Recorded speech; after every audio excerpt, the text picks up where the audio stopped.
السلام عليكم. ازيكم عاملين ايه؟ يا رب تكونوا بخير.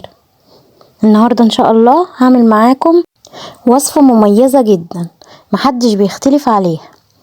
هعمل معاكم طريقة الكبدة الاسكندراني على الطريقة المصرية. الفيديو ده مميز جدا، وانسى اي طريقة تانية عملت بيها الكبدة قبل كده. طعمها جميل جدا ولذيذة جدا، تقدري تقدميها في سندوتشات او تعملي جنبها رز ابيض زي ده كده. هتكون معاكي في منتهى الجمال، ومش هتاخد معاكي ربع ساعة في التجهيز. سهلة خالص ومقاديرها بسيطة جدا. طبعا عارفين كلنا ان الكبدة لها فوائد كبيرة جدا ومهمة جدا، خصوصا لمرضى فقر الدم او الانيميا. عشان كده انا قررت اعمل لكم الوصفة المهمة دي.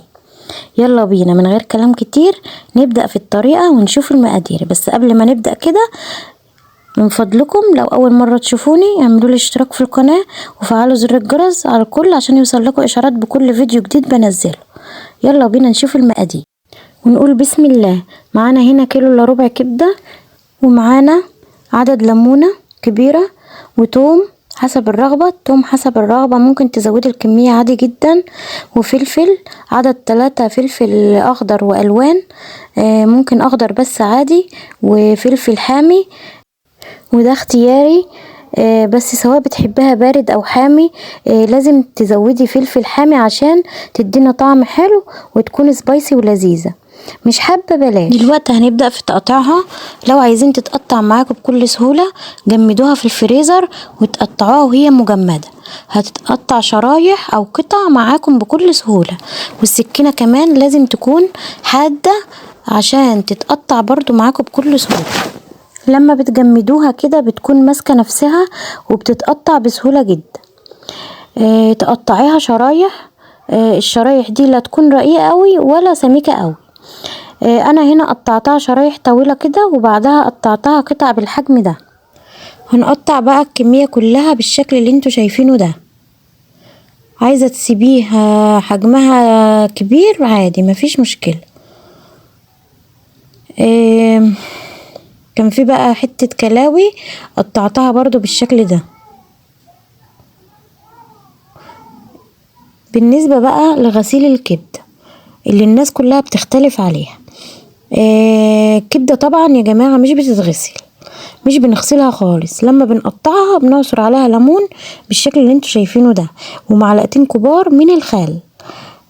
طبعا الليمون والخل لهم فوائد كبيرة. فايدة الليمون والخل بيشيل ريحة الزفارة اللي موجودة فيها، غير انهم كمان مش بيخلوا الكبدة تسرد معاكي اي سوائل بتكون موجودة فيها. لكن لو انت شايفة الكبدة بتاعتك فيها بقايا اشياء مش نظيفة، فتغسليها عادي.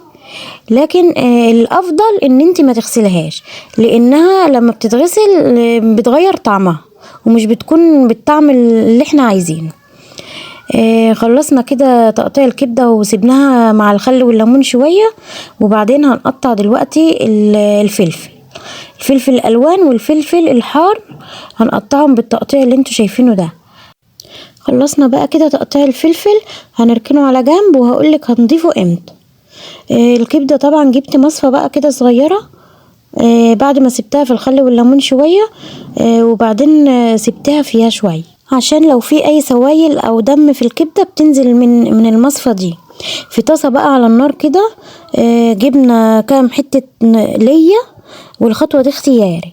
الناس اللي ما بتحبش الليا يستعملوا سمنة عادي. انا هنا ضفت كام قطعة ليا كده، وضفت عليها معلقة سمن، وبعدين ضفت الكبدة عليها نديلها صدمة عشان ما تنزلش السوائل اللي فيها وتفضل طرية معانا. بعد ما اديناها صدمة كده هنجيب التوم بتاعنا ونفرمه عليه. وزي ما قلتلك قبل كده التوم ده اختياري، ممكن تزودي عادي خالص. هي بتكون كويسة وطعمها تمام بالتوم لما يكون توم كتير يعني، بس انا هنا بقلل التوم عشان بنتعب منه.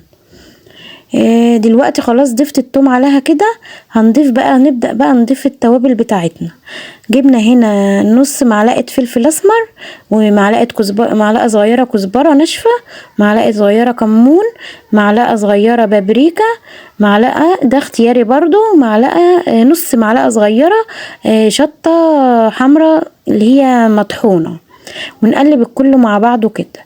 الشطة دي اختياري، لكن طعمها بيبقى كويس لما تكون سبايسي كده وطعمها حلو. اي توابل انت عايزه تضيفيها ضيفيها، ده حسب ذوقك انت. انا بالنسبه لي بضيف اللي انا قلتلكوا عليه ده، وبتكون طعمها مميز وحلوه جدا. جبنا بقى الفلفل الالوان اللي احنا مقطعينه وضفناها عليه وقلبناه كده. طبعا النار بتكون عالية في الاول واحنا بنديها صدمة كده، وبعدين لما نضيف التوابل نقلبها تقلبتين ونوطي النار، وبعدين نضيف الفلفل الالوان او الفلفل الاخضر. ومش بنضيف لها اي سوائل، مش هنسيبها كتير على النار، عشان الكبدة كل ما سبتها كتير على النار بتشد في الاكل وبتنشف منك ولونها بيغمق منك، يا دوب تحس انها استوت منك استوت وخلاص، مفيش اي دم نازل منها او سوائل، بنطفي النار عليها عادي وخلاص كده بتكون استوت، عشان تفضل معاكي طرية ولونها فاتح ما تغمقش منك. ده شكلها بعد ما خلصت، شايفين ما شاء الله لونها حلو قوي وشكلها جميل وريحتها حكاية. طبعا نقدمها بقى في طبق التقديم معاها سلطة او خضار مقطع وسلطة طحينة او بابا غنوج. تقدري تعملي جنبها رز ابيض زي ما انا عاملة كده، او ممكن بعيش، هتكون لذيذة جدا وبألف هنا وشفا. مش قادرة اوصف لكم ريحتها كانت عاملة ازاي، حلوة جدا، والطريقة كمان سهلة جدا، مش اخدت معانا وقت خالص، والطعم في منتهى الجمال، في ربع ساعة هتكون خلصت معاكي.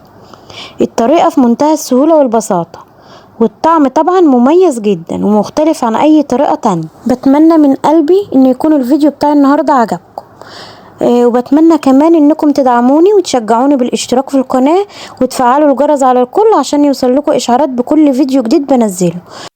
وادخلوا على قناتي هتلاقوا فيها وصفات جميلة جدا هتعجبكم. بشكركم واسيبكم في رعاية الله، والسلام عليكم ورحمة الله وبركاته.